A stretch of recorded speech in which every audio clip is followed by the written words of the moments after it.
How to take a screenshot on a Dell laptop or computer. In this quick tutorial, I'll show you two easy ways to capture screenshots on your Dell device, step by step.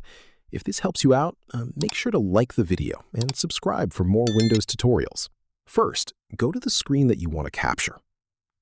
Now, press the Windows key and the print screen key at the same time on your keyboard. Your screen may briefly dim to indicate that a screenshot has been taken. Once the screenshot is captured, open File Explorer on your computer by pressing Windows key and E at the same time. Now click on Pictures from the left-hand menu. Open the Screenshots folder. You'll find all of your saved screenshots inside this folder. Now let's look at another way to take a screenshot. Open the Start menu on your computer. Search for Snipping Tool and open it. Now make sure the camera icon is selected.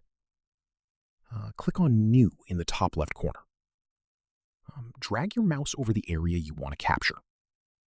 Now release the mouse button to take the screenshot. Your screenshot will be captured immediately. You can then save or access the screenshot from the Screenshots folder.